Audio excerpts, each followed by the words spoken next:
Welcome to No Clip, the podcast that's like a book club for people who don't think that books reward them enough for being good at them. I'm Chad Ruthermans. And I'm Andy Kinnick. And today, we're going to be talking about God of War Ragnarok, a game that was developed by Santa Monica Studio, published by Sony Interactive Entertainment, and released in 2022 on PlayStation 4 and PlayStation 5. But first, if you can give us a like or a rating, it would be greatly appreciated. God of War Ragnarok is an action game. Mm-hmm. Congratulations. And it is a sequel to the game that we should decide right now, because it's going to come up. Is it God of War End, which is the official title of the game? Uh-huh. God of War 4. God of 4. God of 4. Or as we described it on our previous episode, God of More. I think I usually refer to it as God of War 2018, if it did in fact come out in 2018, which I'm checking right now. I usually refer to it as this, but I might be wrong. I will oftentimes say the first game, which Right. this is not. Yeah, for the purposes of this conversation, if we say any of these things, including the first game, well, that is what we're talking about. Yeah, if I say it specifically, Yeah. I mean God of War 2018. It did come out in 2018, Nice. and I knew that, and that information came from me and nobody else. So if I say the first one, I mean that one because I've never played the original. Okay, yeah, that makes sense. But yeah, and I actually kind of want to start there. I think I don't want to jump into any particularly big topics right off the bat, but I did want to say out the gate, just to put everybody in the right mindset as to how I'm sort of looking at this game. A lot of this is going to be compared to the original game, and you could go listen to that, but that's like 2 hours of podcast that you would have to listen to. If you don't want to do that, here's the summary. I thought that God of War 2018, the first game, was a game that was outstanding in terms of its technical specifications and was good everywhere else. Not exceeding that, not really falling behind. A very standard, polished product that just happened to look amazing and sound amazing and have good acting. I feel mostly the same, but I think I was more positive than you or JJ. Yeah, that's true. Because action-adventure games are just kind of my jam. Right. So, looking at that as being the big comparison point for this game for extremely, exceedingly obvious reasons, my baseline problem with God of War Ragnarok is that it did not do enough to differentiate itself from the original. I could take that exact same description and more or less apply it to this game as well. And I would like to spend the next however long explaining why that is. Yeah. But yeah, I think that's a good place to start. Like, I don't... this is not going to be a puff piece for God of War Ragnarok, at least as far as I am concerned. And it's also not anything that I say that is hyperbolic. It should be taken that way, because the baseline of this game is still fine. Yeah. Though I will have some specific complaints that I think are more not fine than others. Yeah. I kind of wanted to talk about the critical reception to this game. Sure. Because, like, before the game came out, I didn't think I really wanted to play it. Having been the one who I think liked it the most when we played 2018. Yeah. I was like, this seems like a really good foundation to, like, make a sequel to that could be even bigger and better. But my cynical brain is like, this is sold really well. It's gotten mostly good reception. The next game would just be the same game again. Yep. And then it came out, and pretty much everyone gave it glowing reviews.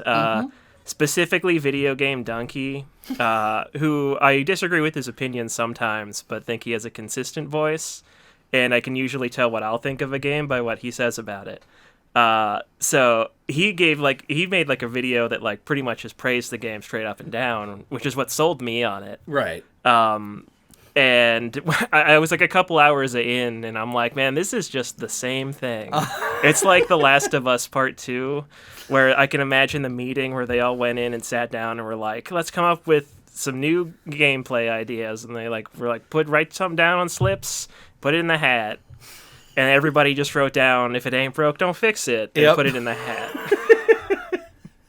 I also want to shout out the reason that this is like, we almost like kind of pushed against doing this game, even though it was probably one of the top 5 biggest games of last year. And Jacob Geller put it on his top 10 games of the year last year. And he's the kind of person who puts like a game he doesn't even like because it has a cool mechanic in it on a top 10 list. And so I was like, oh, there must be something about this game that goes above and beyond what the original game did. And then, so I had the exact same experience going in and then being like, wow, this sure is God of War 2018 2, as promised. Yeah. And it was, I don't know, it's surprising. It's not surprising. Yeah. In terms of how the world works. But I agree. I'm surprised by the critical reception of this game, given how much... It feels like they said, we gave God of War 2018 a good review. Mm-hmm. And this is the same thing. And it does make improvements in some places. So it must get an even better review. That's how scores work. Or just ecstatic to have something to play on our PlayStation 5s. Yeah. It's just weird, like, because if I opened up, like, an emulator, a ROM editor, and changed around the levels in Super Mario Brothers, and then released it as a game, people wouldn't go, wow, it's just like Mario Brothers, but, like, the levels are different. 10 out of 10 best game ever. They would say this man plagiarized Super Mario Brothers from the 1980s. Mm-hmm. And I feel like that's kind of my take, is they sort of plagiarized their own game. They made a game that was so close to the original game that it's hard to even tell the difference between the two. It does feel a little bit like God of War 2018 1.5. Yeah, to put it in glib gamer terms. Yeah. So where do we want to actually start talking about this game? That's tough. It is. Do we want to start positive or negative? Probably positive. All right. Here's something I thought that the game did better, and that is its narrative. I think that this game is a lot more engaged with its own story. I think that it tackles more mature themes, and done so on a deeper level.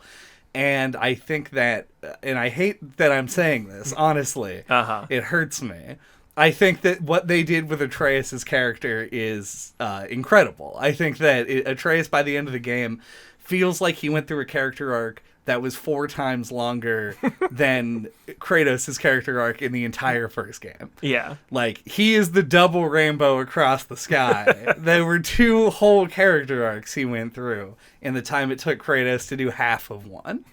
I was very impressed by this. Yeah. I feel kind of 2 ways about it. I really liked the focus of the first one because it was like, what if Kratos had a son? And it really ran with that. And it's mostly just like a simple, like, we had to get to the top of this mountain kind of narrative, and it's about like their relationship and how Kratos fucking deals with a 10-year-old. Yeah.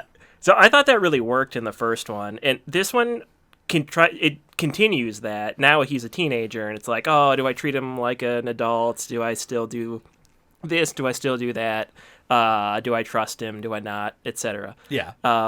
Which I like, but then it also is way more actually focused around the whole, like, we came into Norse mythology world and started fucking shit up, and now Odin and Thor are here to, do something about it. So it gets way more into that kind of a plot as well. Yeah. And it felt a little overstuffed. Like, it felt like 2 halves kind of pulling against each other to me at times. Yeah, I agree with that completely. And we'll play into a mild criticism that I have. I say mild. It made me not connect with the story in a way that I think probably harmed it a good bit in terms of like how I was engaged with the game. But it's minor in that, technically speaking, it's not really that bad.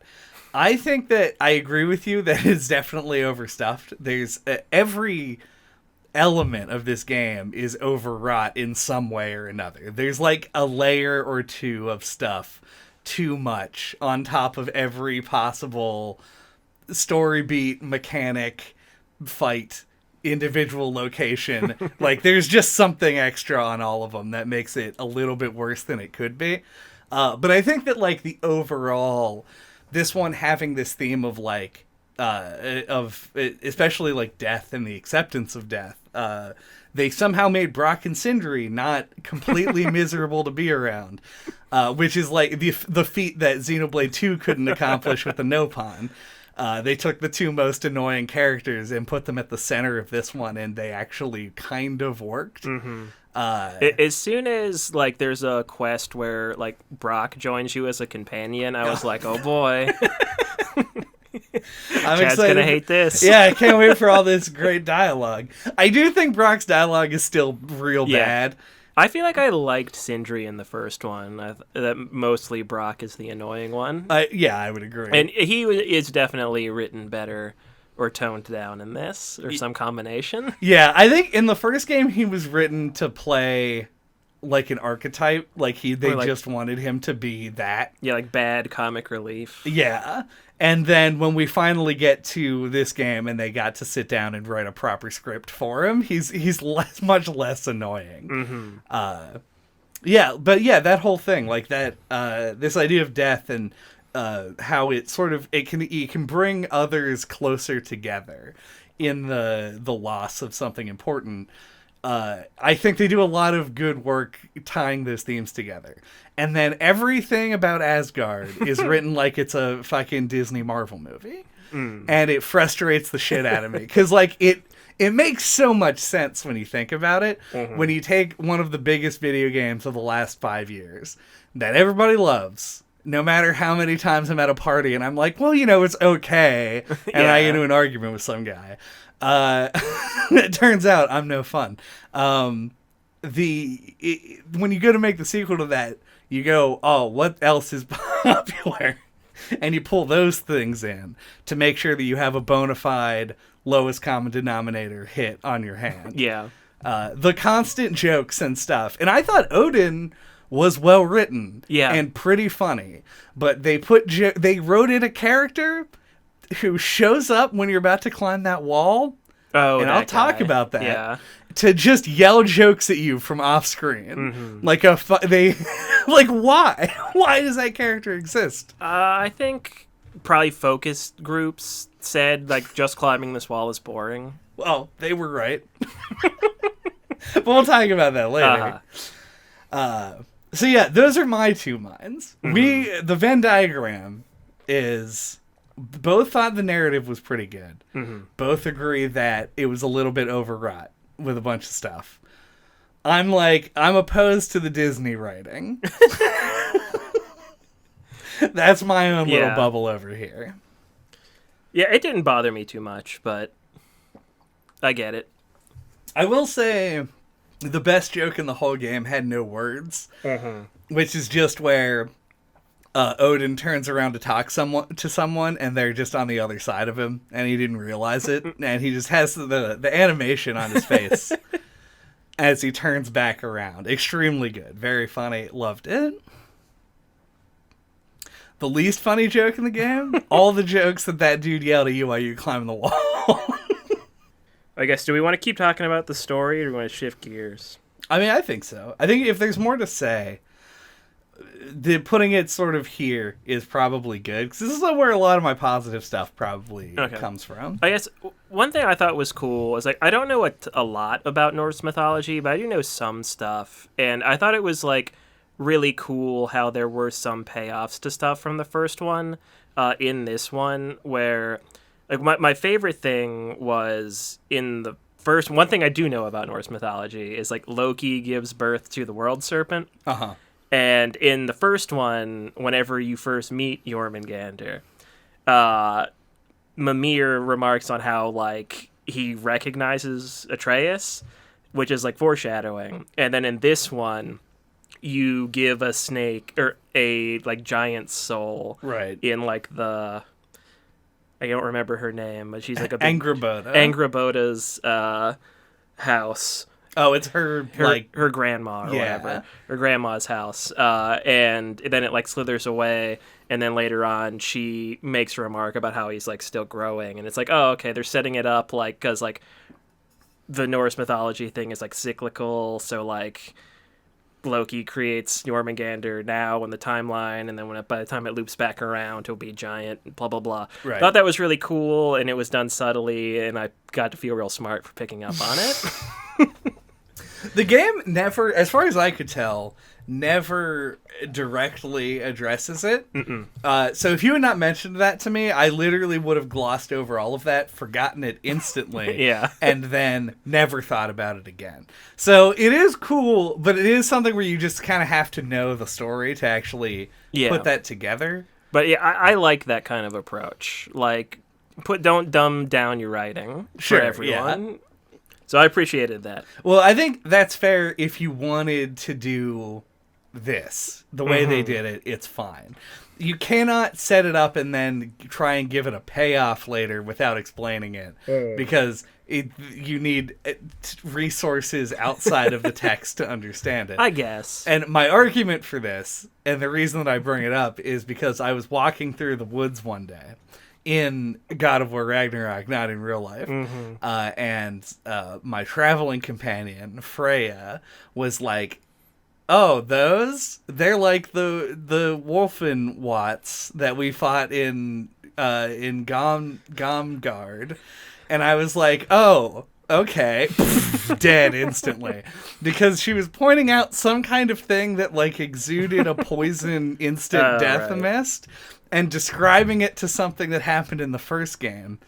And I didn't remember it because I played the first game one time many years ago and have now forgotten.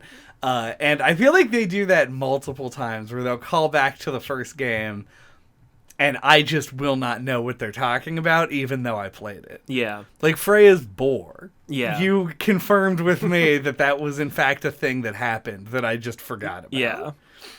Just a lot of that stuff that bothers me. Yeah, I mean, I'm sure there were ones that I didn't catch, but it felt like they chose to do ones that, at least that stuck in my memory, like things that they referenced, but yeah, I mean, it's not going to work for everybody. Yeah.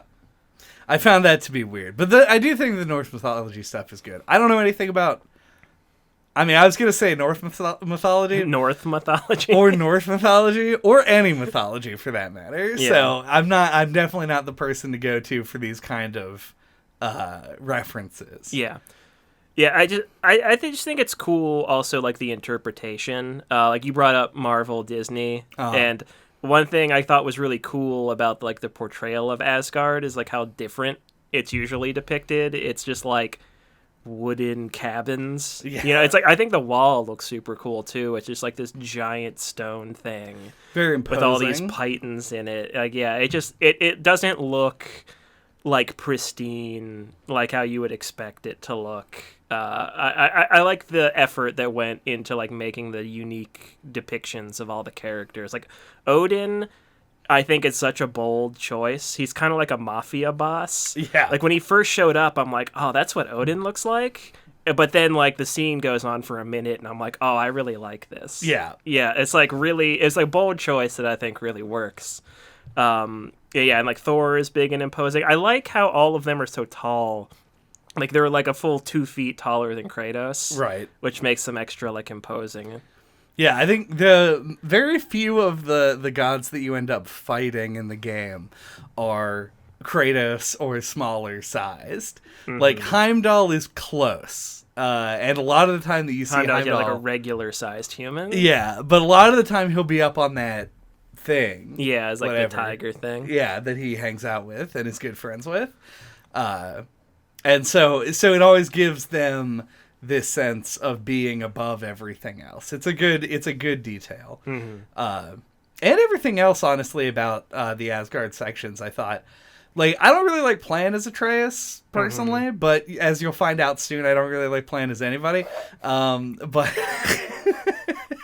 So I wasn't, like, excited to get into them, but, like, a lot of the good character work and stuff is done there. And while I like that they gave Kratos a lot more sort of, like, emotional depth in this game. He had, you said, like, what they did is, like, what if Kratos from God of War, the PlayStation 2 game, had a 10-year-old that he had to take around town and not kill. They did that, and they did it well, and it stuck, but it doesn't give Kratos a lot of room to really do anything. Yeah. Because it's the premise of an SNL skit, not an epic story. Yeah, what I think they've been doing is, like, trying to do, like, I assume this is going to be a trilogy. We'll talk more about that later. Give him, like, a really, really, really slow burn character arc over all three. Because, like, in this one, he really feels so much more like a regular person than he ever has before. And I think that's really just been, like, the slow, like, effect that, like, Faye and Atreus have had on him is, like, what they're going for. So I think that's kind of cool. And, like, it's very much, I think, setting it up to pass the torch. Like, I think they had the prophecy in the first one where, like, oh, Kratos is going to die or whatever. Like, I think if it was a betting man, like, Kratos will die in the third one, and it will set Atreus up to be, like, have his own game. I honestly think that he should have died in this game, personally. I think there's I think Kratos' story arc, and I made fun of it for being short, but it did end. Like, I don't think that there's a lot of growth left in terms of, like, you've taken the character and done a complete about face. Oh, yeah, he was, like, at the very end, he looks so happy. Yeah. An emotion Kratos has never felt. Yeah. A man who only knows sadness and stoicism has a smile on his face for about, like, 8 frames. Like, you've gone as far as you really can do with Kratos there. And, like, he now just, like, openly sort of, not, I guess, that openly, but displays some level of emotion. He does eventually get around to the idea that war is bad. He says it a lot, but man, does he love war all the time. He loves violence, maybe not specifically war. True, yeah. And they're always like, you know, he's like, well, the violence we do has consequences on us. It's like, but also, I'm going to just gallivant across the 9 realms and kill everything in it, even when there's no reason to. But yeah, the fact that we did eventually get there, like, he has, to me, I think it's complete, and I think it would have been cathartic for him to have died at some point. Everyone in this game is doing fucking noble sacrifices. Yeah. They happen constantly. And Kratos not once nobly sacrifices. Yeah, I don't think they'll have the balls to do a Last of Us. They're going to give him another full game. Yeah. And then kill him. I honestly think they probably didn't kill him because they didn't know how to do post-game without Kratos. I guess that's fair. Yeah, they wanted to have a post-game. Because I got words on the ending. But when it ended and the credits rolled, but then as soon as you step out the door, the credits are just, like, gone. And it goes, here's a list of things for you to do. I was like, ooh, like, that feels gross to me. So you have this big giant ending, and then they want you to jump right back into, like, fetching mystical orbs for John. I don't know. No, it definitely goes against, like, I think the creative vision of it. Yeah. It'd be cool if it's just video gamey at that point. Yeah. Which I think, man, there's so many things to go into here. Please steer. Daddy Kratos. Yeah. Let's jump to, this is a bit of a leap. And That's fine. Kind of a weird place to put it, but I think it's an interesting way to sort of see the game and how it compares. We haven't talked about basic mechanics yet, but I do want to talk about boss fights. Not so much like the actual mechanics of the boss fights, but just sort of the changes they made coming from the first game, and also just other more nebulous things. Specifically, I want to talk about how much more video gamey the boss fights in this are than the first one, and why I think that's actually a good thing. So we'll get into more of the nitty-gritty when we talk about how the game plays, but I think that the boss fights were kind of the highlight of this game for me. And it's very funny coming from God of War 2018, where every boss was the same boss except 3. Mm-hmm. It now makes that feel comically lazy when you compare it to this game and how every boss is unique and actually has an interesting mechanic to them. And I love that there's just like big red damage indicators on the ground. Odin has like a fucking Trivial Pursuit board that you fight him on, and you gotta jump to the wedge that's not gonna explode. Like, it feels very much more like the original God of War's boss fights, even with the new mechanics. And I think that that's great. I think that they did something interesting with the bosses to separate them from regular gameplay, and made them actually a blast to play. Mm-hmm. Yeah, one of the few things people complained about the original was the lack of enemy variety and especially boss variety. Yeah. So it definitely seems like it was a priority for them. It's like we already spent all the money and time building the first one, so we can spend the time this time on making unique bosses in the game. Which, yeah, I agree. It was a good call. They definitely feel like spectacle bosses. And, yeah, much more memorable. Like, it's not particularly mechanically interesting to my memory, but, like, fighting a big giant with a big cauldron when you're, like, the size of a mouse in her house is cool. It's sick, yeah. Yeah, and that was amazing. Like, that was, like, a whole set-piece thing where you could swing between tables and stuff. Mm-hmm. And we just talked about this on this game's clear contemporary, Snowboard Kids 2. When you snowboard in the lab is a really just a cool... Yeah, the Honey, We Shrunk the Kids kind of feeling. Yeah, like that's just something that we both go ninny for. So I was excited to see that. But yeah, I said earlier comically lazy. That's obviously hyperbole because what really happened was they had the engine now. Yeah. And all the assets and stuff so they could put effort into that. It just feels like, man, those trolls were fucking everywhere.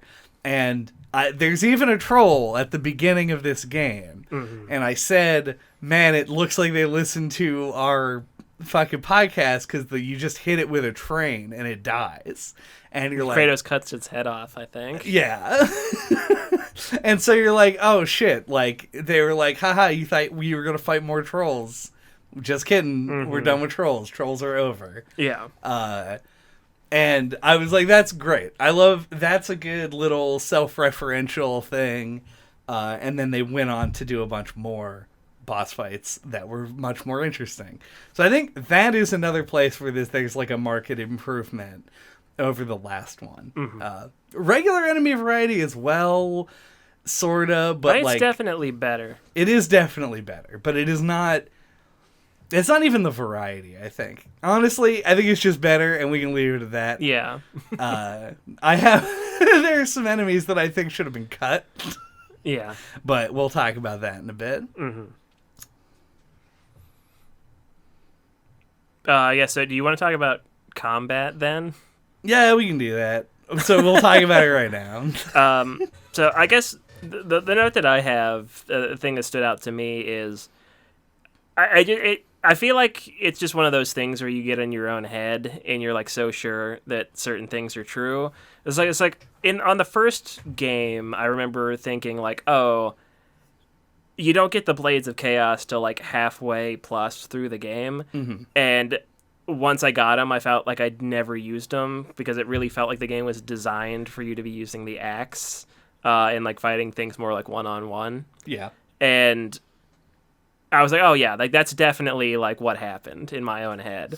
And then in this one, you have the blades from the beginning, and I found myself favoring them in this one. I was like, oh yeah, they give you the blades at the beginning, so they designed for them. So it's like now you have groups of enemies. Now they're easier to fight with the blades. And then when I was like watching you play, you were like, I haven't used the Blades of Chaos like at all. So I was like, oh, I really felt like the game felt like it was designed for them almost, by my estimation. I mean, to be clear, I did not use them at all. I Sure, did use them and before you get other options, I feel like I used them like kind of 50-50, but I also felt like a lot of the time, this is dumb. Yeah. Before I say anything about the combat, there's probably nuance to the combat that I am not privy to. Mm-hmm. There are just going to be things I don't know and didn't execute well. And we're just going to have to accept that. Because I played through the whole game and beat the whole game. And it worked for me at the end. But I think the combat in this game is really mushy. And I agree that the blades help with groups of enemies. But they also take forever to do anything with. And this game has... I'm going to say this, and I mean it. Mm-hmm. It's got Prince of Persia combat. And you know how I feel about that Prince of Persia combat. Uh-huh. Where there's just always a guy behind you. There's all of these things. I don't know. Hold on. Uh-huh. Pause the sentence. Uh-huh. What did you say to make me think this? Because I'm starting to wonder if I'm going off on the world's wildest tangent. I just said, in the first game, it really felt like the combat was designed around the axe. And then I found myself only really using it. Yeah. And only pulling out the blades like in Helheim when the game made me do it. Uh-huh. And in this one, it felt to me like the game was designed with the blades in mind specifically, so I felt like it had more like waves of enemies and like multiple enemies that felt way easier to deal with the Blades of Chaos. Yeah. And so I found myself, much to my dismay, because I love the Leviathan axe, I think it's super cool. Yeah. I almost never touched it.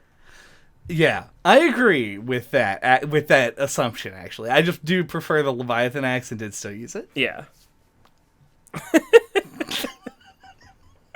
I mean, you can go on your tangent, unless you want to save it for the second half. It's not that I want to save it for the second half. It's more just like, I started into this, and I was like, this is my whole diatribe about the combat. Uh-huh. And I'm like, I don't want to... blow it all. When you were like, swoop. I use the blades a lot. Yeah. Yeah, they introduce a third weapon, which is a spear, which I just didn't like at all. Yeah. I think the spear, to me, exemplifies a lot of the things that I wish were different about the combat, because I do like the spear on a conceptual level a lot. Yeah, like the fact that it duplicates, that's so cool. And it explodes and shit. Yeah, but like it really felt to me, and it might just be like an animation and sound design thing, kind of like the sword and shield in Monster Hunter, where it just kind of felt like it was it wasn't doing anything.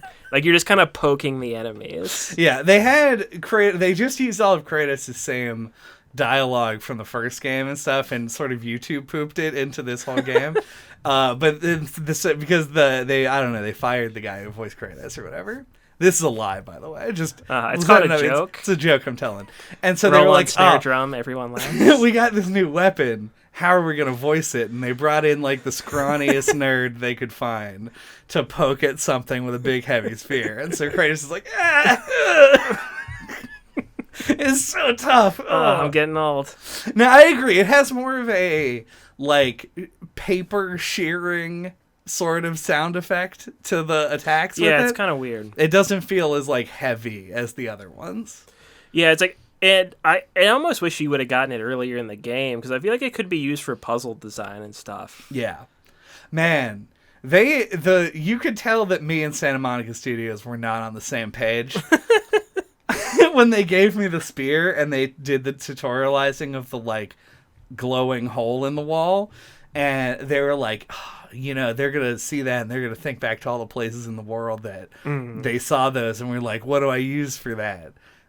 Fuck no. Nuh-uh. There was nothing you were gonna do that was gonna get me to go fucking back to the woods to go look for holes in the wall. Yeah, I did remember all the places I saw those, but was like, fuck, I had the same reaction, like, fuck no, I'm not gonna do that. Yeah.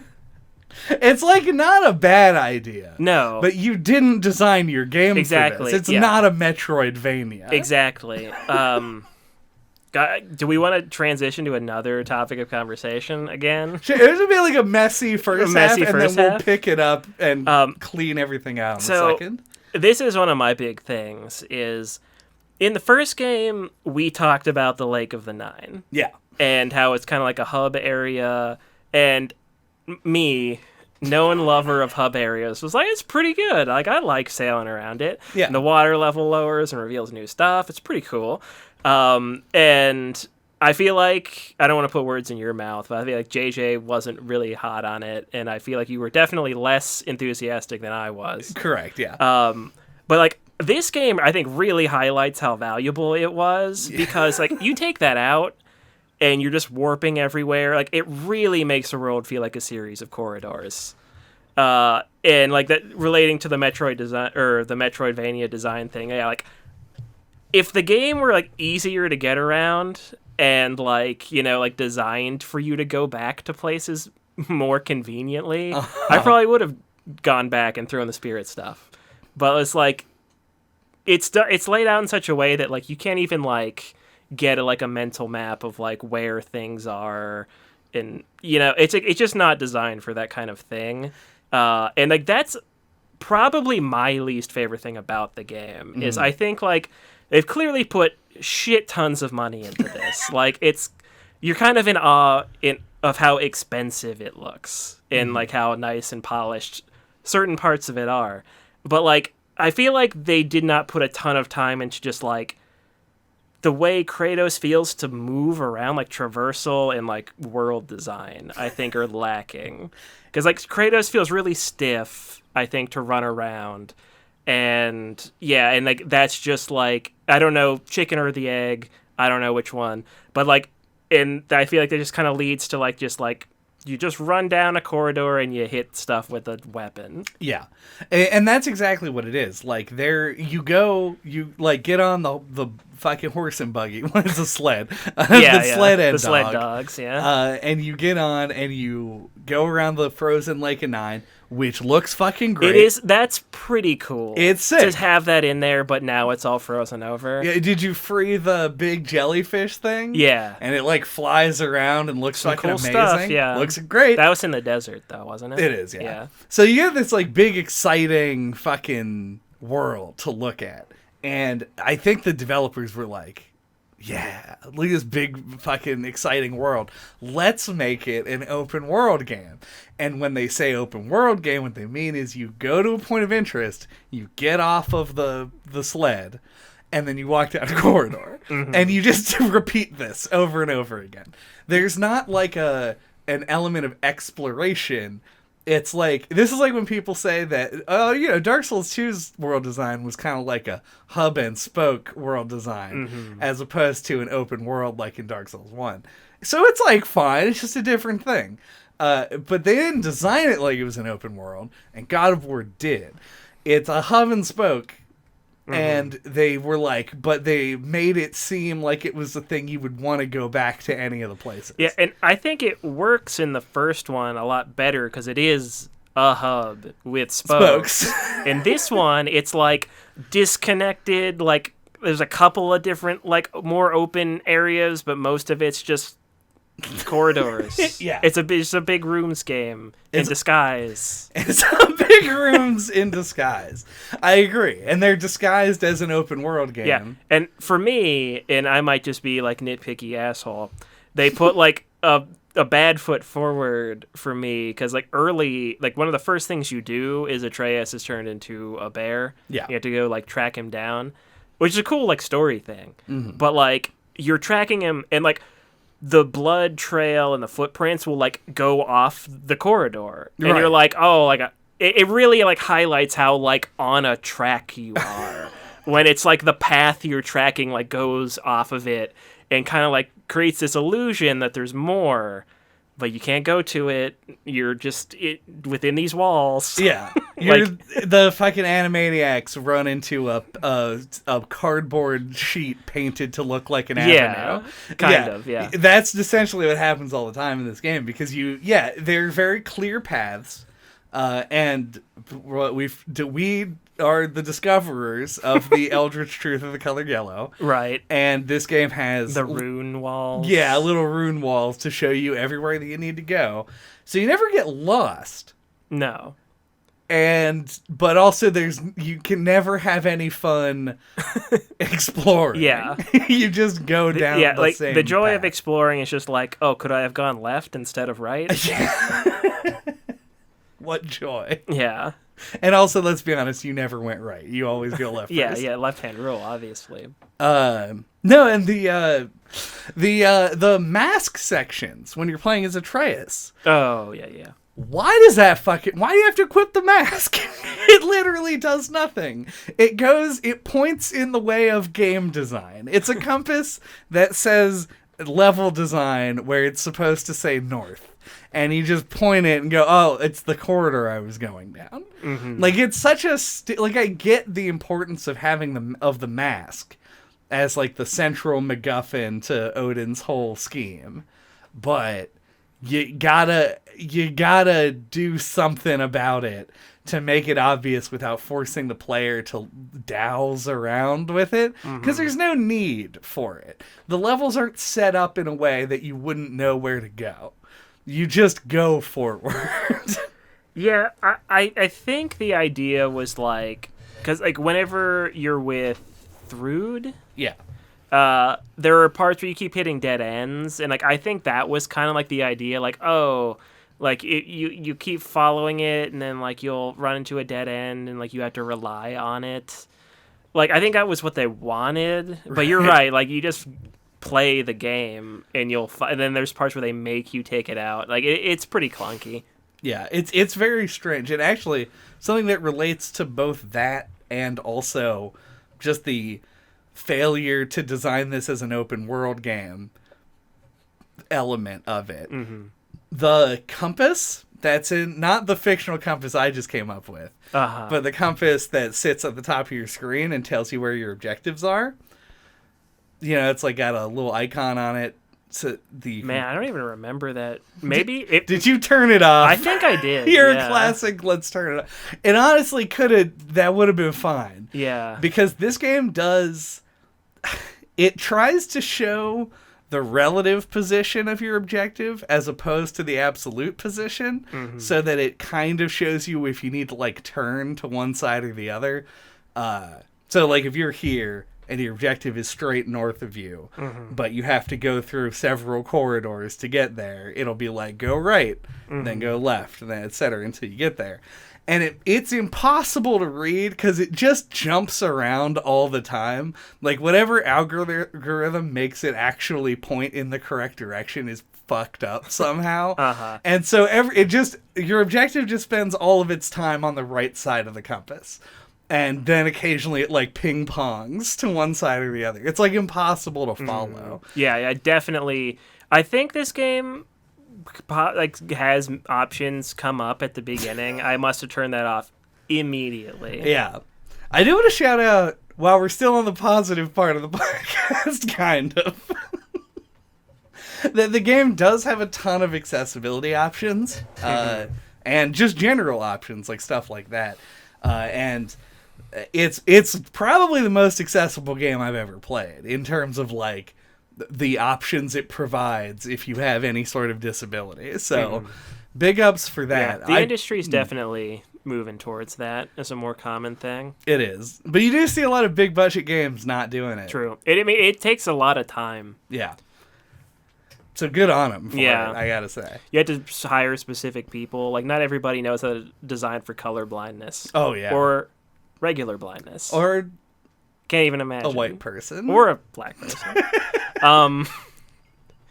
Red House Studios. Yeah. But yeah, very I think a lot of money has to go into that, so. Yeah, and they did a good job with it, I think. Yeah. Yeah, you wanna take this. Take the dog sled. You wanna take the dogs out. Who? Yes. Who let the dogs out? It was Kratos all along. It was Kratos the whole time. But now we do need to go get them and bring them back to their little hovel that they stay in for the whole game. All right, and then we can continue the discussion After the break.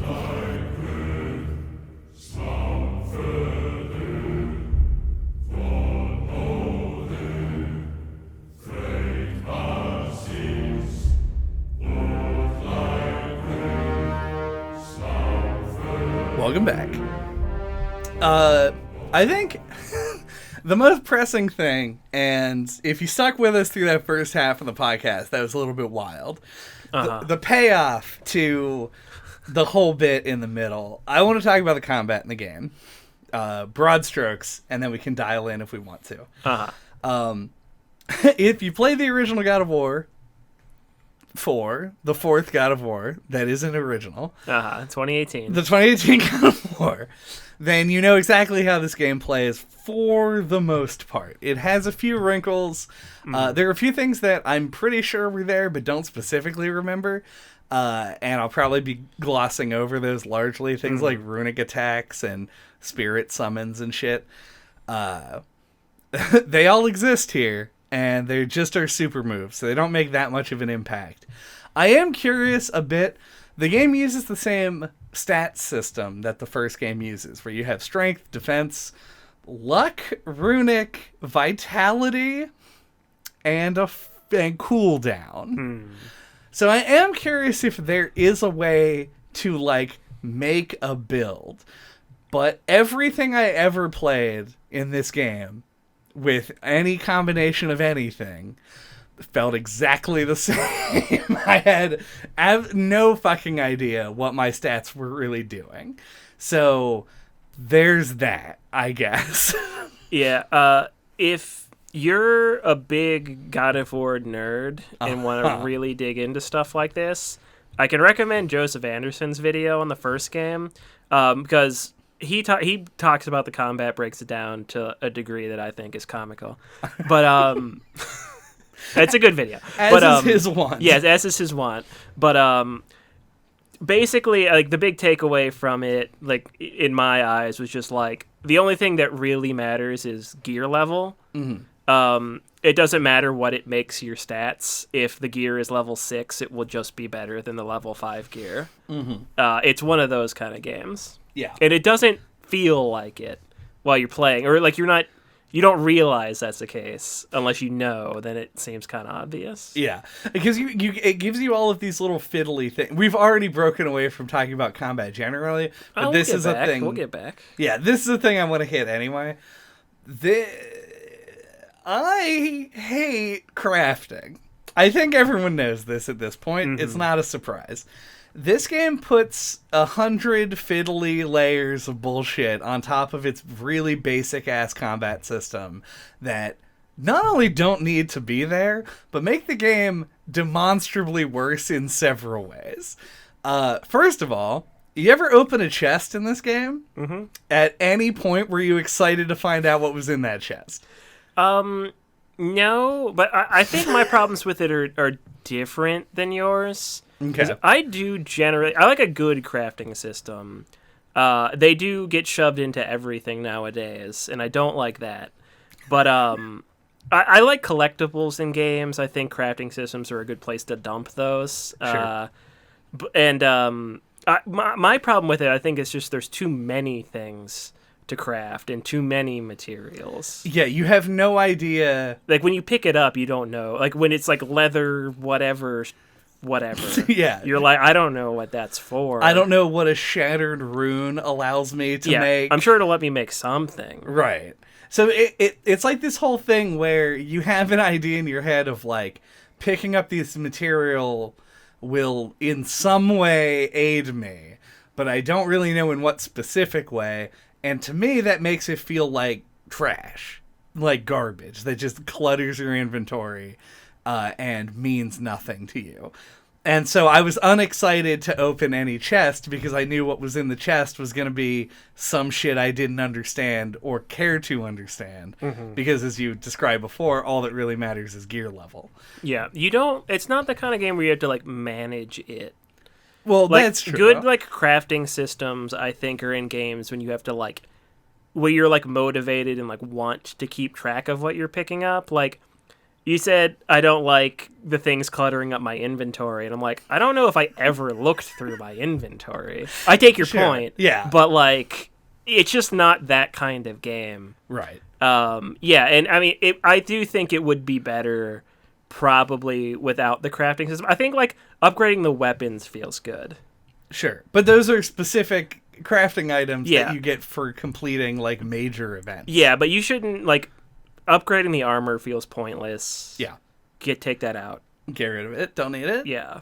And I don't even think that the whole stat system is really necessary. Like, did you ever go back to an earlier area and feel like you were way stronger than you were before? I don't think so. I feel like I don't know, but like I would have like guessed that the enemies scale They to could. your level. I think they do. If they do scale to your level, then there's literally no reason for the system to be in there in the first place. Yeah, like I know you disagree about the specific example I'm gonna give, but I feel like it's kind of like something like Bloodborne, where it is an action RPG, but it's like butting up against just wanting to be an action game, and it might be better if you just took the stats out. I did see that. I think It's much more true of this game than Bloodborne, but right. I think there are certain games like that are like are put in the RPG systems because that's what people like, but like they might just be better as like an action game. Right. Yeah. If you were to cut out the reason that the system exists in an action RPG where it works is because it allows you to specialize into something. In God of War, you're always going to be able to use... You're just going to be Kratos. Your 3 weapons. You're always going to be Kratos. There's no real customization. No one's Kratos is that significantly different than anyone else's. Mm-hmm. And so it loses the customization and it just adds numbers. And the numbers aren't helping me with anything. Like, they don't make me feel more connected to the character a way that it does in an RPG. They don't help me make decisions based on anything because they're so minute in their differences that it doesn't mean anything.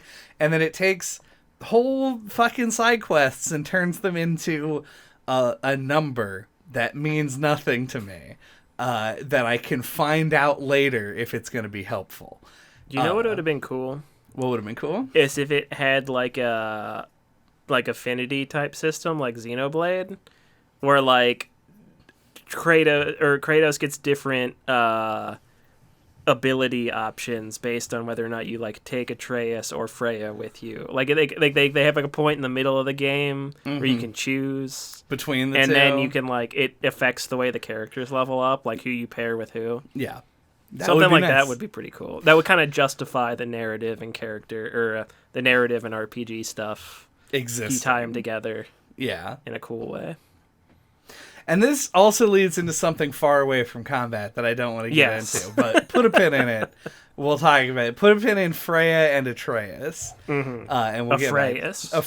And we'll get back to that horrible amalgam later. Yes. But yeah, so you had this crafting system to create armor that makes stats that don't mean much. And then you have... But they look cool. They sure do. You fucking shovel it in your face. And this is like my main point of contention. You have the like skill tree, right? And in the skill tree, there are 100 moves that Kratos can learn. Mm-hmm. Some of them pretty useful. Some of them arguably required. In fact, you might just start with a lot of them. You start with a couple unlocked already. Yeah, like the standard ranged attack for everything is already like locked in. But then there's all these skill trees that lead down to make these big long combos and big single target damage moves. And the game will not, under any circumstances, let you use those. Because if you try, you're just going to get hit in the head by somebody who appeared behind you and fucking rollerbladed up with a sword and stabbed you. And some guy's going to go, "You're on fire." And I'm like, thanks. I fucking know.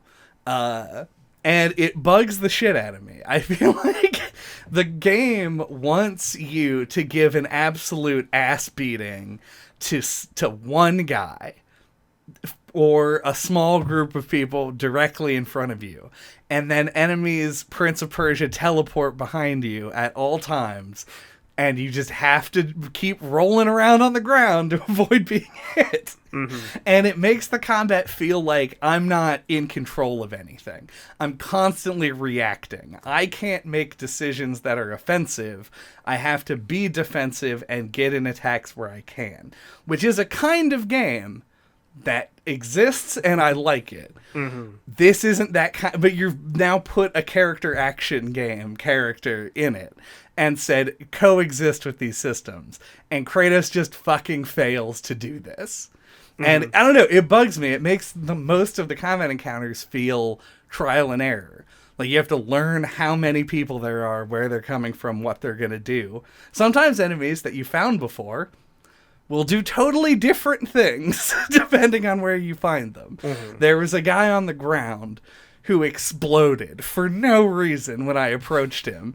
And this happens like maybe 2 or 3 times over a 30-hour game. How am I supposed to know when they're the exploding kind of guy? I don't know. I don't remember an exploding guy. That's because it doesn't happen so much. I can't comment. Yeah, no, I had considerably less friction with the combat, but like there are a lot of weird quirks to it. Like the enemies like tend to spawn in from weird areas, like because it's a weird corridor game. Like dudes would like drop in if you ever catch it out of the corner of your eye. Sometimes they'll like drop in off a cliff. You know, like they aren't just randomly spawning in. Right. You know, they are because it's a video game. But you know what I mean. Yeah. It is weird. Like, I know Bayonetta, which is an action game, like, it has, like, is programmed for, like, enemies only to attack you from the front. And there are some enemies, I know, in, like, the second game that, like, can attack you from off screen. But, like, if they do, they always have, like, a visual and audio cue to, like, make it a lot more fair. Mm-hmm. This game doesn't have stuff like that. Like, I think I was a lot better at, like, actually paying attention to the little radial thing in this game than I was in the first one. Like, I kind of got used to it. But, yeah, like, you do have to just, like, kind of dodge a lot. Just boot up the game and start playing it if you think this is nitpicky. But, like, and listen for how frequently a companion character says, "Look out behind you." Yeah. It's a lot. So I think, yeah, like, it's something you can kind of, like, adjust to, but it is just kind of bad. Yeah. It feels like it isn't designed for this type of a game. Like, we have an over-the-shoulder camera and a move set that has long combo strings that doesn't want you to get hit because you can build up effects by not getting hit. And they spawn characters in behind you all the time in order to make it so that you aren't just thrashing everything. Because, make no mistake, you would. The combat would be too easy if stuff never attacked you from behind and forced you to reposition. But, you know, it works way better at that, and that's projectiles, which this game has. And when something in front of you throws a fireball, you know to get out of the way. You see it happen, and it's easy to avoid. It's kind of why the bosses work. Like, yeah, but things can throw fireballs at you from off screen. Also, that they did make it worse somehow by allowing that to happen. Yeah. So it is just constant. And yeah, like it's also a thing that, like, I dislike about Kingdom Hearts combat. True. It's like a thing that, like, once you've played a couple of, like, good action games that actually, like, design around these problems, it's kind of hard to go back. Yeah. And you thought that people would think that was nitpicky? I'm sure there's some people who are like, the combat's good. Well, yeah. Here's the real nitpicky thing.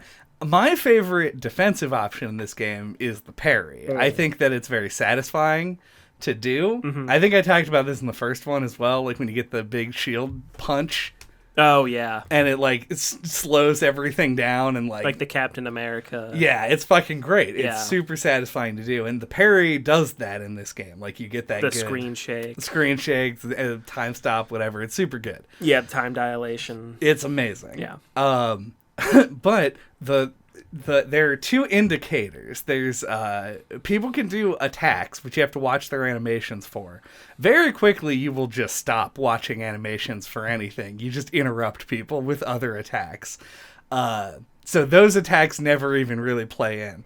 But then they have yellow circle attacks, which are attacks that if you block will break your guard, but you can parry them.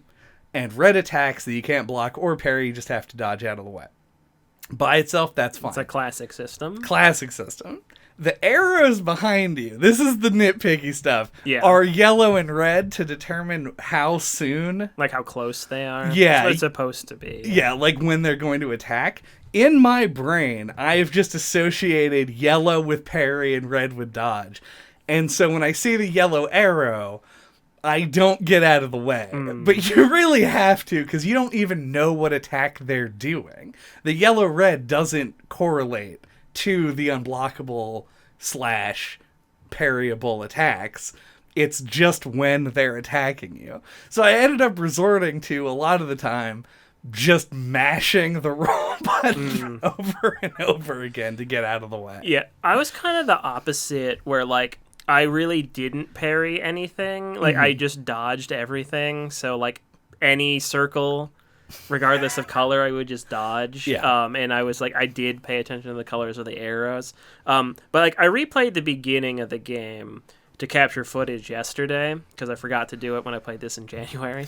And I was like, I was parrying more. Like, I was going through the beginning of the game again, and it was like, man, like, there's a couple of things I just kind of ignored the first playthrough. And it does really speak to, I think, what you said on the first half. Like, everything in this game is a little too much. Yeah. I was like, there's just so much. It's one of those kind of games. Like, I feel like I've said this about other games, and then feel like maybe I'm just a negligent player. But, like, I feel like there are just certain games where, like, they throw so much at you, you're going to end up, neglecting certain things. And this is definitely one of those. Yeah, there are whole defensive options. If you're that we making each use of neglected. everything, like, I think that's when, like, the combat can shine at times. But, like, yeah, it's definitely it's got a lot of wrinkles. Yeah. And yeah, like we talked about when we were talking about sacrifice, we don't have the APM to maximize combat in this game. The fucking like runic attacks, which I think they were much better in the first one, and they really nerfed them in this. Oh, like in terms of how effective they are? That's probably true. Because I found myself almost never using them. Yeah. I feel like I just forgot to use them a lot. Yeah. Like, I wouldn't use them, and I wouldn't shoot arrows. I did that constant. It was kind of like the pistols in Devil May Cry. Whenever I'm not, like, attacking with a regular attack, I'm hammering square. To get that chip damage, yeah. And it's really useful. Like, you build up the stagger real quick on certain enemies with the arrows and stuff. Yeah, that's what I found, is that the sonic arrows were really useful, and the runic and arrows... the rest of them, not so much. Yeah. There's a whole, like, elemental system built into the game where, like, you can cause frost with the axe, and then if you switch to the blades, the burn damage deals steam damage. Yeah, it like deals more damage, but it's not obvious enough. Right, and also I just think it's really hard to apply all the status. People either die or force you into a defensive option before you could apply the status. So it felt like that was never happening, and that's why, much to the disappointment of all, I opted for a no weapons playstyle for like the last 6 hours of the game, where I just punched everything to death because I had armor that made it poison them and then do more damage to people with a status effect. And I had a shield also. I forgot about this. If you bash with the shield, it would transfer status effects applied to you to them, which works wondrously with that. This is classic you. That, like, you managed to make a fist build in this game. They're so fast. Yeah, no, it's not like anything against that choice. It's really... Well, I'm already like this, where I spend much less time laboring over the stuff in the menu. Yeah. And, like, I remember watching you play, and you were actually, like, looking at what you picked on the skill tree instead of just taking everything, because you know you're going to get enough skill points to pick everything. Uh-huh. And I was like, oh, wow. Like, I didn't even read half of them. Yeah, a lot of the stuff... So the fact that you knew you had things that did, like, certain effects, right. which goes back to, like, what we were saying about this kind of just feels like it should just be an action game. Right. And, like, I'm fine with the skill tree existing in an action game. To unlock the abilities and stuff. Yeah, it's like the constant collectibles is where I have the big issue. Yeah. But it does, as somebody who does labor over the skill tree, who labors in the menus, like... fucking Hercules. Yeah, like they're the mines of Svartalheim. Exactly. I used the wrong mythology for this game. Come on. Sorry. I think a lot of the issues were exacerbated for me because I did try to engage with that sort of stuff and I just couldn't do it. Yeah. It's just funny to me that you actually found like synergies. Yeah, I had to. Because I really didn't think they were there. There's so many things that do so many other things. Some kind of synergy had to exist. Yeah. Just even by pure coincidence. Like, the armor sets are set up in a way that if you wear the whole set, it does something. Yeah, it gives you a bonus. Yeah. Like, I even had, like, an amulet series that effectively did the same sort of status effect thing that I was doing with my armor in order to further boost my damage. Which is probably why, in the end, I didn't have, like, a hugely difficult time with the game, because I was able to build into those systems. So, like, I can't bring all of this up and say, this is a net negative.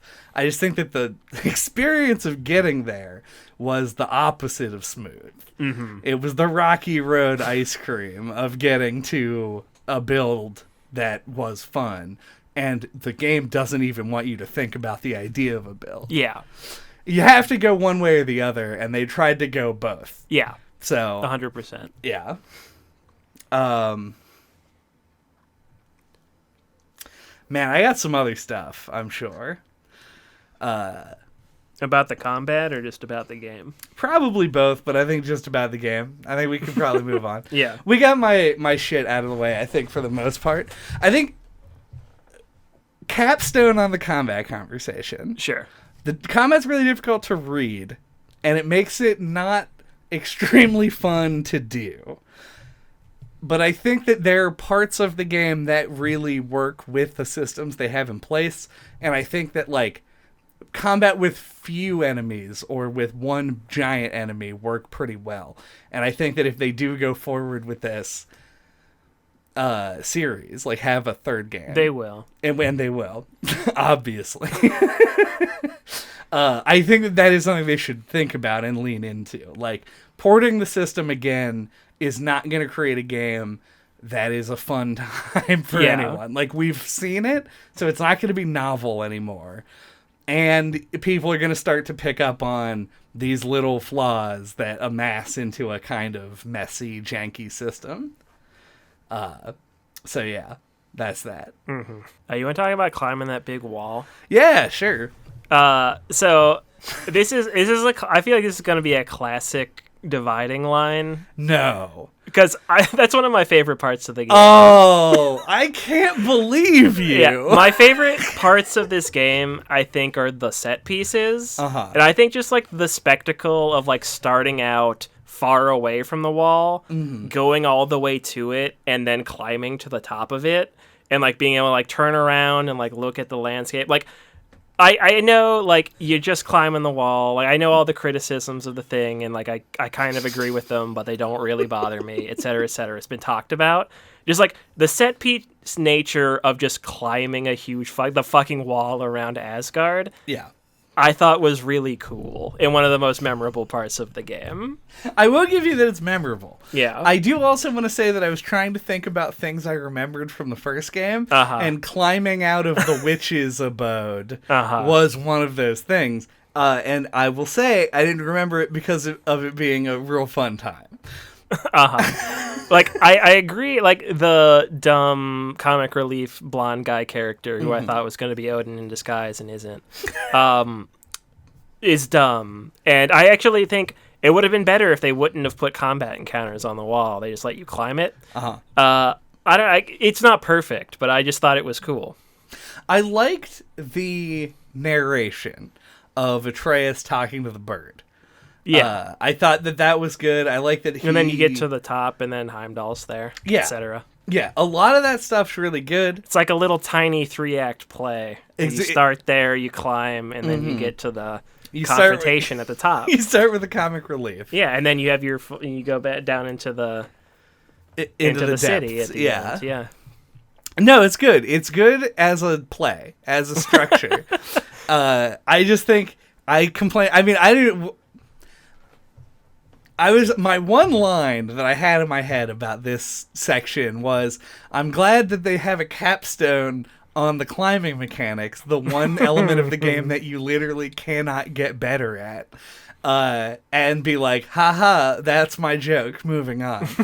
If you like the climbing, I can't say anything about it in terms of like, you're wrong. You're not wrong. You just like doing it, and that's fine. I mean, I don't like the climbing sections. I just don't dislike them. Right. And like that's even separate from this part. Sure. What's cool about this is not that you climb a wall. Well, it is. In terms of gameplay satisfaction, it's like it's the presentation of it and the set pieciness is like super cool. I agree. I think that is good. But I wish that they didn't try and make it feel like a wall boss. Like, it has like a bunch of like little segments where you do a fight, and then like segments where you have to do a jump and do another jump, and it's like a little different. But you can't fail it. Right. It's impossible to fail it. So I think if they had just made it simpler and done the same thing, I probably would be more positive on it. Sure. But I mean, yeah, I was more surprised that you were like, I thought it was a positive inclusion in the game. Yeah, like it was like one of those things. Like I feel like I had like a smile on my face the whole time while I was doing it. I did too, but I was thinking about all the jokes I could tell about it. Yeah. So. I was like, because it seems like the kind of thing that like and maybe this is my cynical brain overthinking things. Like it seems like the kind of thing would happen in a cutscene. Right. You know, it's like it's not like as cool as something like Breath of the Wild where it's all gameplay, you just climb like a big mountain or whatever. Right. But like in my head, like the climbing the wall into Asgard is a thing that would be like quick time events in a God of War game. And they just like let you do it. Yeah. You know, like I don't know. I liked the way it was presented. I don't know. We're just shrugging our shoulders. Yes, for the listeners. Yeah. I thought it was cool. That's fine. And then it leads to the reveal of what Asgard looks like below, et cetera, et cetera. Also, I had an option set on. This is auto climb. Auto climb. There is that really should be an option. There's an option for mini game automatic completion. Which is like when you have to like press a button to do a thing, essentially, and not like interactives, but like things that create like you have to tap X or whatever. Honestly, like they should really just get rid of those. We talked about this if you dig deep in your memory to last year. When we talked about the medium, they also had an option to auto-complete their little segments, and we said the same thing. Yeah. It's like, if you have the option, think about whether you need them to be there. I think, that's its own, like, separate discussion even. Like, I feel like they're in these games because the original God of War games had QuickTime events. Yeah. And I feel like there were even less in this one than there were in 2018. There definitely were. Just if you're phasing them out and putting in options to turn them off, just stop doing them. Because they're so infrequent that it's almost worse. Because like you'll just be like watching the cutscene and you'll have like the controller on your leg, and then it'll be like mash circle, and you're like, oh shit. like, I wasn't expecting it because like, they happen infrequently enough. Yeah. That you're like, oh fuck. It's like people on the internet. And this is a message directly to Santa Monica Studios. Uh-huh. People on the internet are gonna get mad about you changing things about God of War. Sure. If You've already changed so much. Yeah, if you gave Kratos a bowl cut, people would be mad. If you took away the Blades of Chaos, people would be mad. Can Kratos even grow hair? Well, that's what I'm saying. He is canonically as bald as they come. Yeah. If you gave him hair, Okay, people would yeah. not like that. If taking away the quick time events, no one's gonna give a shit. Not one salty asshole is gonna be like, That's not against the spirit of God of War. yeah, God of War's about. I was mad enough Mashing that the you button. got rid of the It's block like- puzzles. It's about like you feel the rage of Kratos as you mash the button. And like that's the justification for it in the original game. Yeah, that was the point. Yeah. But no one cares about it at Not this anymore. stage. It's gone. That ship has sailed. No one's cared for 15 years. Yeah, I cannot wait to talk about the Resident Evil 4 remake. I was just gonna bring that up, but it felt like a can of worms. Yeah, this is a different this is a different story for a different time. But I was like, I also had a lot of quick time events. Yep, it was like a big part of the design. So it's interesting to see how they do it in the new game as well. So, yes, get rid of the quick time events. Make the wall climbing thing hold up. Yes. That's fine. That guy who yells comedy at you. Yeah, that kid. I got more on the dialogue. Okay. Look at that transition. Fucking put in the Hall of Fame. I mentioned earlier that I liked that the boss fights were more video gamey than the ones in 2018. Yes, that were just all the same boss. That were all the same boss, which is kind of video gamey in itself. But I liked this in the boss fights because I think it made them more fun. Mm-hmm. It was an added element of the game that was very easy to understand, and it gave your brain a little bit of a change up from the mashing that you'd been doing before. One of the things that Santa Monica Studios seems to know about God of War is that it is a video game.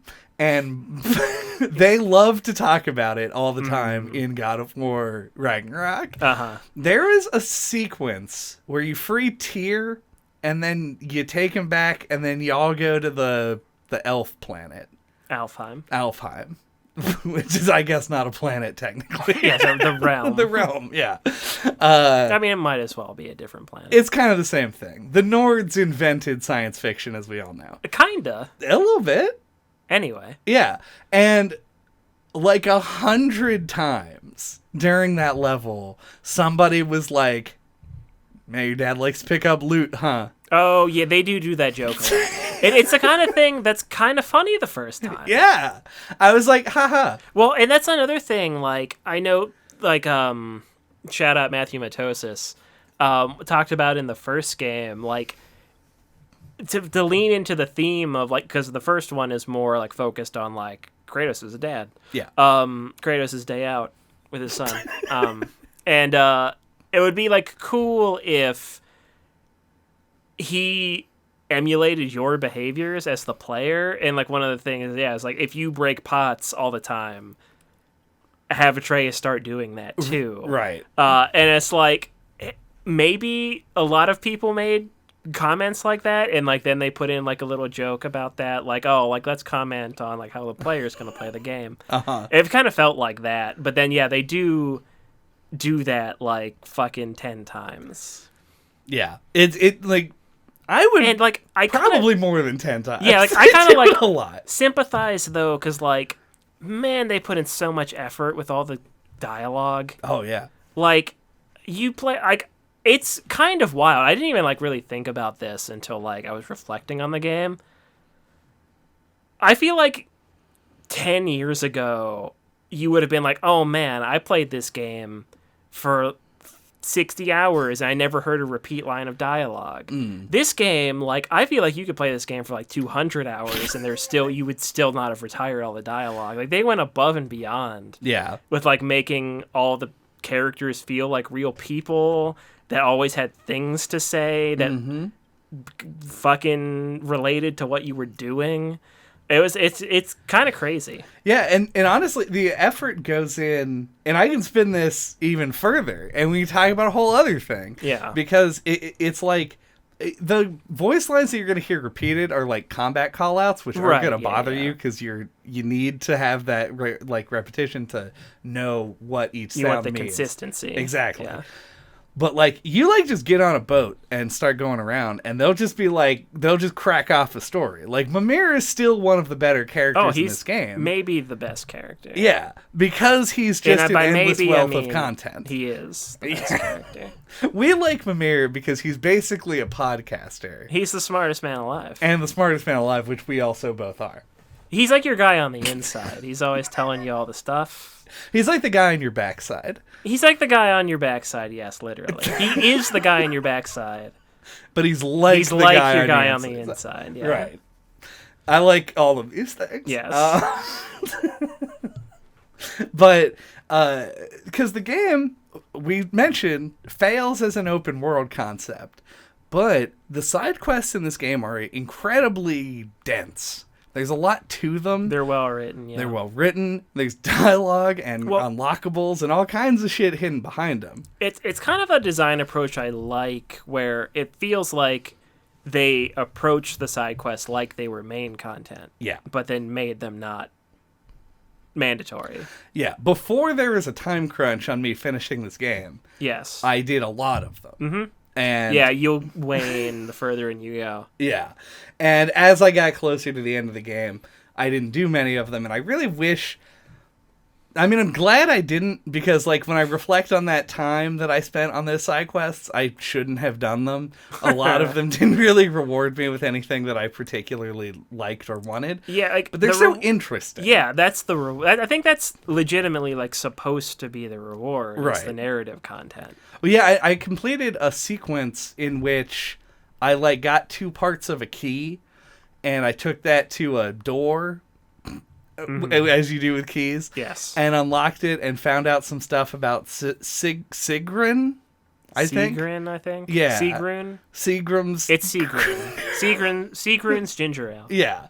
And at the end of the game, there's like a little dialogue between Kratos and Sigrun. Yeah, they got those details, man. Yeah, it's great. I think it's super good, and I wish that the world worked so that there would be more incentive to go do these things. Yeah, it's begging for better world design. Yeah. I feel like people, though...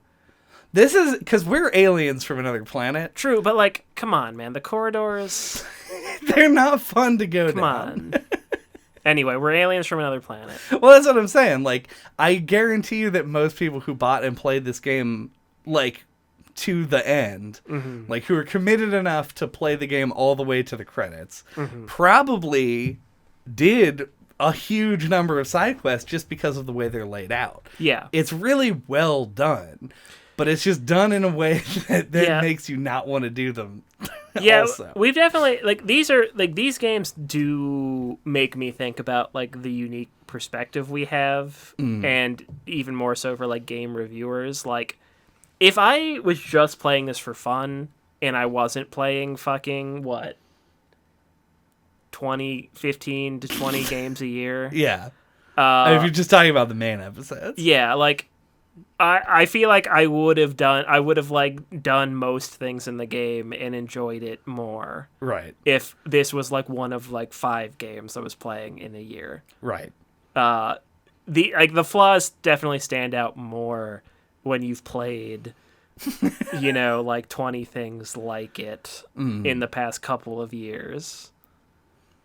Yeah, it's like, I mean, this is getting into my final thoughts a little bit. Sure. We can steer away. Yeah, we will steer away. We will oar away. We will steer our little boat away.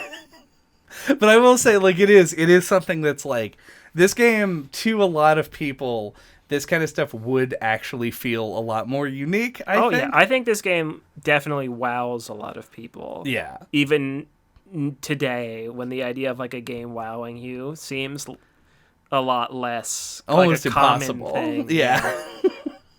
I do want to shout out, though, if you're listening to this for some reason without having played the game, if you are that person... Like the person Dude, who I picked envy this up. you. I do. And also do the side quests, right? Like they have a lot of like I brought this up as sort of like it's a little bit of a positive and a little bit of a negative, but realistically the side quests are incredibly well designed for being side quests. We've played a lot of games and played a lot of side quests that are a shitload worse than these. Yep. So they are worth examining and exploring. So I kind of wanted to circle back to the narrative and the idea of this being a trilogy. Okay.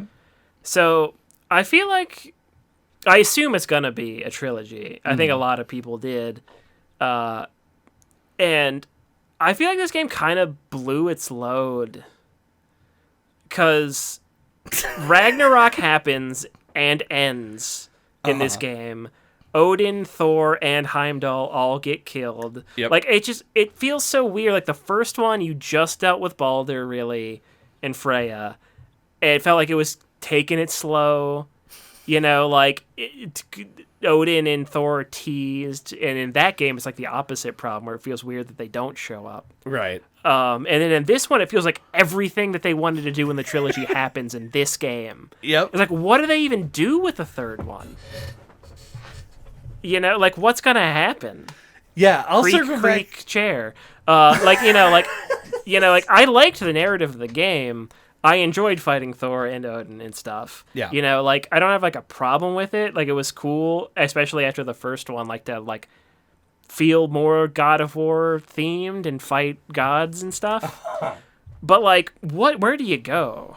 It's like kind of like what we were talking. Like Kratos probably should have died in this one. Like, what do you do with the third game? Do they go back to Greece? That might actually be kind of cool. Like, you know, like, I don't know. Or do they go to they have to pivot to something else? Mm-hmm. Yeah, do you go to yet another mythological system and kill the gods there? What's like the third most popular mythological It's a Christian mythology. Oh, man. That would be the funniest thing ever. If the third god of the like top selling third God of War it's just called game. God game where Kratos becomes the Christian god. Oh man. Through a violent path of usurpation. I don't know if that's a real word. You fight Jesus and he just doesn't fight back. Just turns the other cheek. He keeps turning the other cheek, yeah. But he parries you every time he does it. No, I don't know. I literally have no idea where you could go with this because I suck with mythology. Sure, so no, I don't know. Like they did Ragnarok, which is the end of the mythology. You know, like it happens, and it's so on the last game, God of War 2018. I was like, it feels weird that the game didn't end with a boss fight with Thor. Yeah, like he shows up to be like, hey. You know, like, we fucking know you're here. And, like, you know, lays down the smackdown. It said that happens at the beginning of this one, which is fine. But, like, it felt like it would have, like, made a more natural transition. And then in this one, it feels like... I feel like the game should have ended with the, like, you have to fight... Maybe you kill Thor, you have to fight Odin... Something crazy happens, and then you have to blow the horn and start Ragnarok. Yeah. And then the next game, like the whole entire next game is Ragnarok happening. You know, like, it just... It feels so, like... There's a couple of things, and I'm actually glad I just thought of this. Like, the I don't know if it's, like, a whole game has to be one take concepts make things feel smaller scale than they should. Yeah. Like, there's the whole part where they're like... Oh, we need the Dropnir ring to make the spear. Oh, it's right here in this closet. you know, like, I don't know, like if it needed like a cool temple or something to be in, but like it just felt kind of weird. And then like Ragnarok is just like a 20-minute kerfuffle. Yeah, and then it's over. You know, like it feels so much less grandiose than it should, and I feel like it shouldn't, like the pacing of this entire new God of War series feels like all over the place. Because like the first one was like this slow, more focused idea, and then this one feels like it's the whole trilogy. And then like I don't know what they're gonna do with the third one. Yeah, the first one is like set up of a character, and you see this reflected in what was the fight? Baldur? Yeah. Like, Baldur goes through an arc as well, and he remains as, like, the main villain. Like, you keep coming back to him. He's the start boss and the end boss. Yeah, and is, like, a constant assailant for the whole thing. And Thor and Odin kind of share that in this, where they both go through the same arc, where it is, like, like, there's Thor by himself, and you fight him. And then Thor and Odin show up.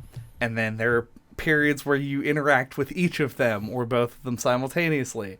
And then at the end, they are like the boss rush final bosses to get to the actual credits. And so you have this mirror of the first game in that, but what happens in between is everything. And it's like, man, and I gotta say, like, you remember when you, like, release a dog in hell, and he, like... Fenrir? And he... Oh, well, it isn't Fenrir yet. Well, yeah. And he, like, rips holes in the fucking dimensions, and everybody's freaking out, and it's releasing zombies all over the realms. That's a game. That's a whole game. That's a whole game right there, yeah. Yeah, this dog's just fucking shit up, and then you have a big 4-phase boss fight with it, and it's wild and pretty cool. And then you get to Ragnarok. And there's, like, 8 guys, and then you fight Thor and Odin, and then the game ends. Like, I was so fucking disappointed in Ragnarok. Yep. It was, and I don't mean the whole game. I was, not as much as I was with the concept of Ragnarok on display. This game is gorgeous. Mm-hmm. It's beautiful. And there's so much detail and realism. Like Vanaheim? Yeah, in every environment. It's pretty good. Looks great. And then you go to Ragnarok and, like, there are games that have done this before. You don't have to fight a billion guys. But there better be a billion guys fighting, or it isn't going to sell me on this being the end of the world. It should be at least be the whole third act. Yeah. And everyone's like, the elves died. I was like, what? There were like 4 elves. Well, yeah, the elves were like mostly gone at the beginning of this game anyway. I guess that's true. But it just keeps happening. They're like, oh, no, the dwarves don't want to show up. So you just get Sindri. Yeah. Sindri shows up. Sindri's pissed off. Yeah, Sindri's mad. Fuck. I was like, this can't possibly be it. Like, even after I beat Odin a second time, I was like, there's got to be like another phase. And right? then like Ragnarok literally is like the end of the world. It's like the apocalypse. And in this game, it's a 20-minute battle, and then after you beat the game, it's just like, okay, now go around the world, and like it's just like, oh, it was fine. It's just like a battle. Yeah, and Ragnarok, not the guy. We can talk about Ragnarok. There is a guy who is Ragnarok. Yeah, that's Surtur. Dumb. Oh. Yeah, it is Surtur. And his wife or whatever, like, become like the whatever. They become Groot. If we're being honest, like, they just made him Groot. Yeah, that's like a whole thing that, like, calling them what they become Ragnarok is like not accurate. Yeah, I don't know enough to really talk about it, but like it's weird that they made that decision. Oh, okay. And you don't really have to know that to pick up on the fact that they call the monster they become Ragnarok and the event Ragnarok, and it's confusing. It is a little weird. Yeah. But it seems like they only needed him to break down the wall. Yeah. That Atreus climbed over, as we discussed at length. I think he's supposed to break the Bifrost Bridge. Is like the big thing that monster's supposed to do. But in this game, they're like, Odin shut it down. Yeah, that already happened. So he had to do something different. Right. So they just like this game is a game whose narrative I generally like. Yeah. But I feel it's like messy. It was definitely written by somebody who read about the idea of setup and payoff and thought that the way to make a good story was to put as many in as they could fit. Because there's like the flaw of fucking Upnar, the guy who built the wall. Oh, they have to yeah. go find and hit. And there's the fucking horn and the mask and Tyr being Odin and all this other shit that they set up real early, pay off real late. Just a ton of it. And Ragnarok happens, and it's like the wettest blanket on the whole ordeal. You're like, because the Odin Tyr thing was a good twist. Yeah. I believe that to be true. But then he kills Brock, and the scene is much more exciting than all of Ragnarok occurring. Because you just break the wall. That is pretty dramatic. And then Kratos, Freya, and Atreus attack Odin and win without any help from anyone else. Yeah. That's not Ragnarok. That's a fight. That's a bar fight, which also happens and is more exciting than Ragnarok in this game. It made me sad. That's all I'm trying to say. It feels rushed. Anyway, I agree with your point about the pacing of the trilogy.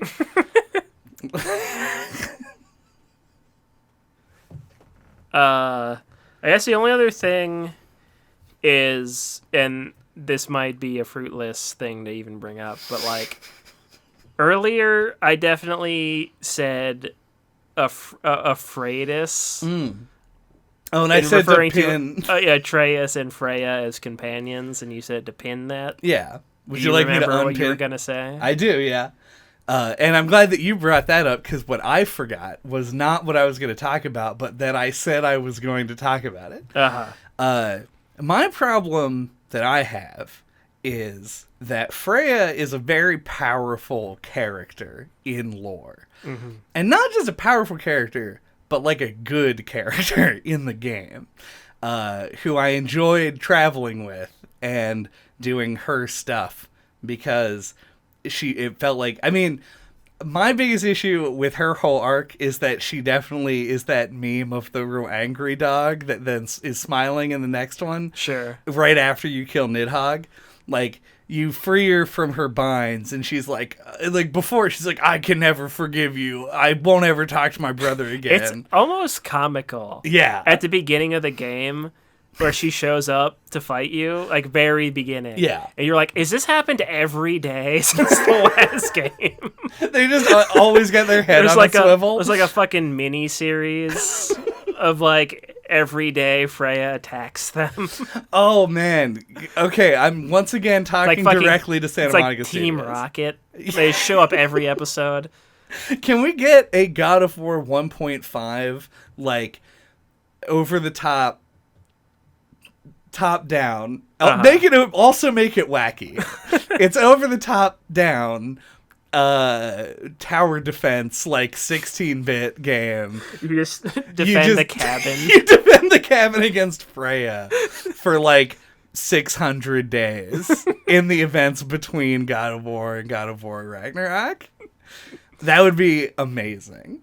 Anyway, she's a good character. She's a good character. Like her. I do wish that her change to being a friendly face was a lot less abrupt than it was. But I felt like they did as much as they could.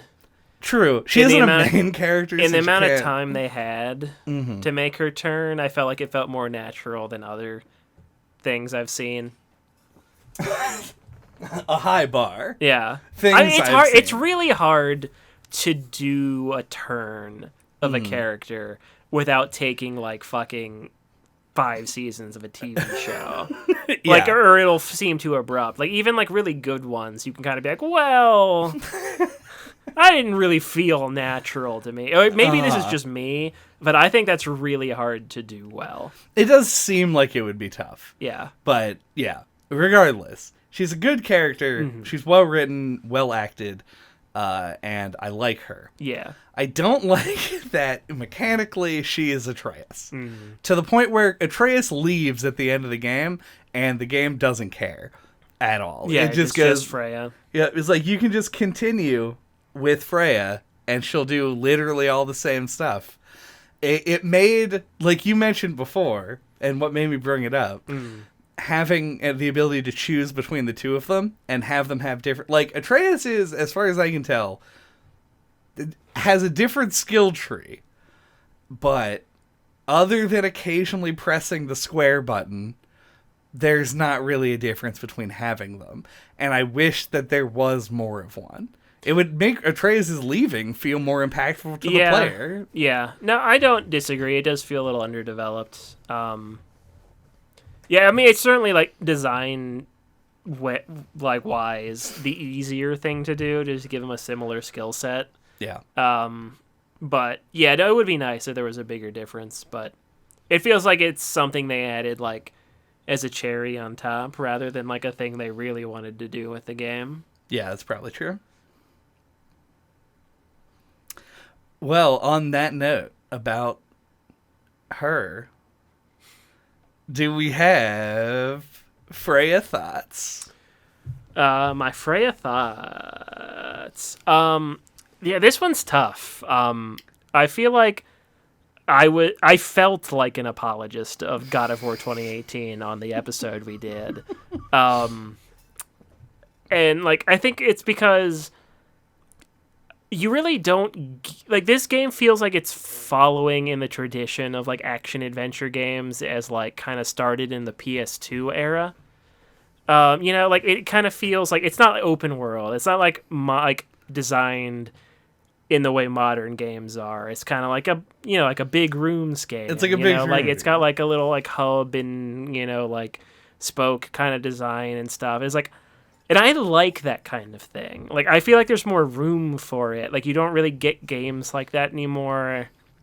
But I feel like this game, like, it really puts all of its money into the presentation and, like, the basics of the combat. And I really feel like other elements get left behind. I think, like, traversal and world design would be a thing that would really elevate this if it just felt smoother to play. Like, just yesterday, I bought on PlayStation 5 a game called Kenna Bridge of Spirits. Right. Which is like, I think it's a AAA game, but like, I'm sure it didn't have like a fucking fifth of the budget that God of War does. And it feels like a more smooth, natural, like fun to play action adventure game. Like, I don't know, it feels like it's really limiting itself in certain ways with like that kind of design of like how you move around and explore the world. But yeah, like it's still like the parts that are polished are like so good that it's really hard to like really say this game is bad. It's a solid game. It's like parts of it are very good. But I think like overall, I thought this was worse than the first one. I don't know if that's a hot take or not.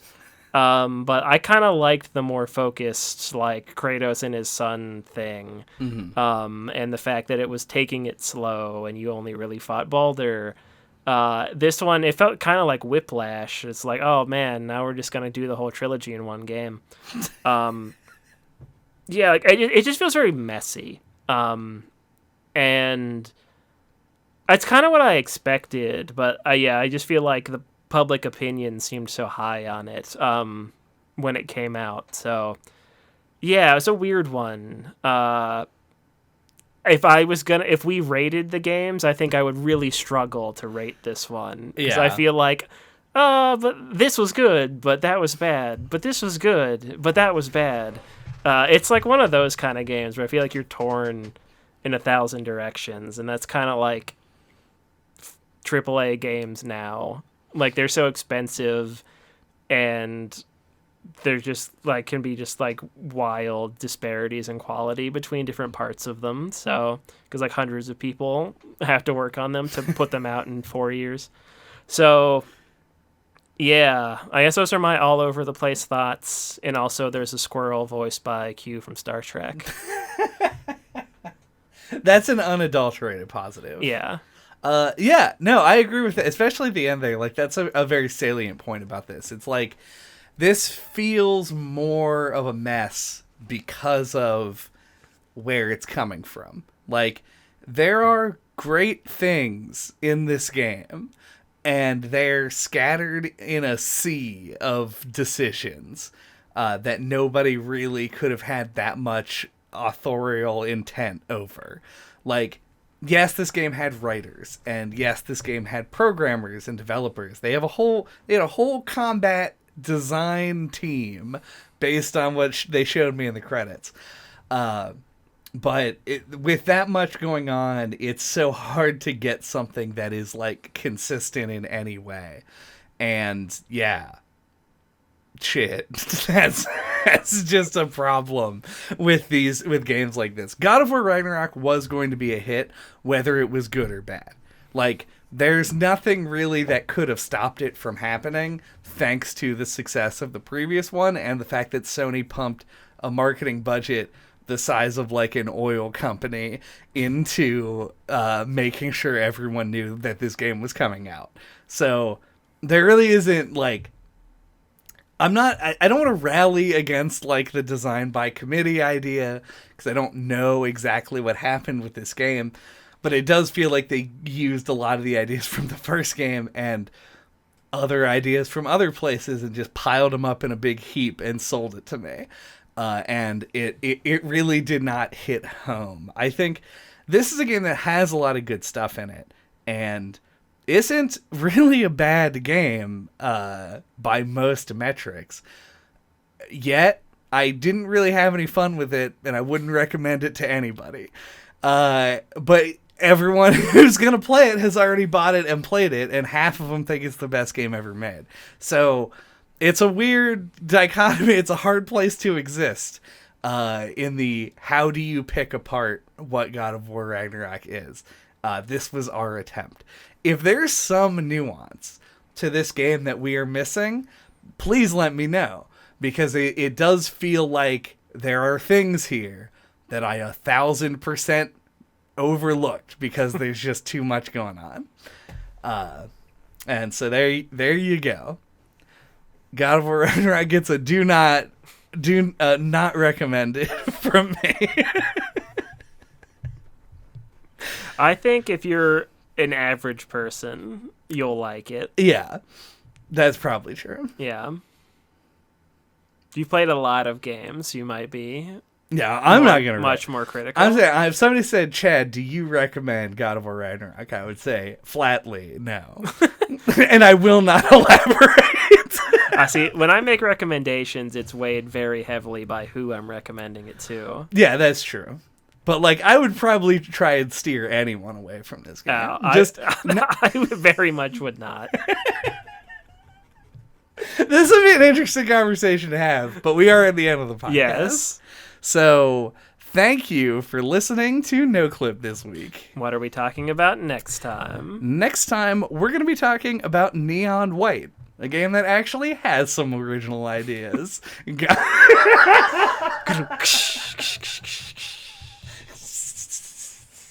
But until that time, you can get a hold of our original ideas on our website at noclippodcast.com or on splattershot.pro.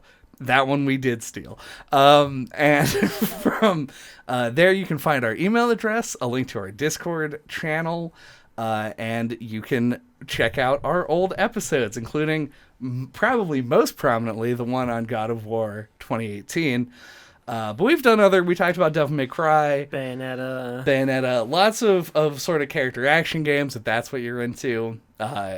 If you just want us to hear us talk about big, giant AAA games, we did Elden Ring last year. Yep. We've done a few of these. We have. Halo.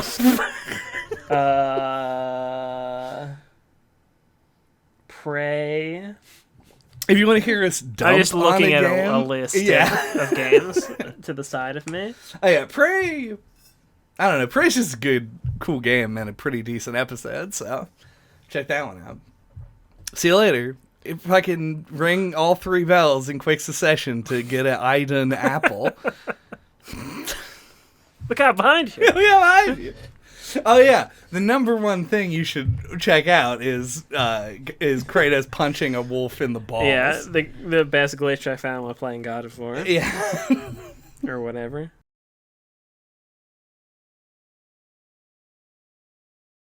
And today, we're going to be talking about God of War 2 on the PlayStation 2. on the Rat Station 2. On the Rat Station 2. Rat Time. Do you think that, with the exception of the literal person who said that, no one who listens to our podcast currently would get that joke? I could say with 100% certainty that no one has heard that. That seems likely. We've referenced the Rascal episode in the Discord, which may have spurred some people to go back and listen out of curiosity. True. It is possible. Yeah. Rat time. At the end of the episode, we should just be like, no episode next week. We're going to rerun the Rascal episode and just post it again. Gotta do an epilogue episode on Rascal. Rascal. I mean, that could be good. That would have been a good April Fool's. Yeah. Next year. Next rat year. Rat year. The year of the rat. In the rear of the rat. In the rear of the rat. You'll find our Rascal episode.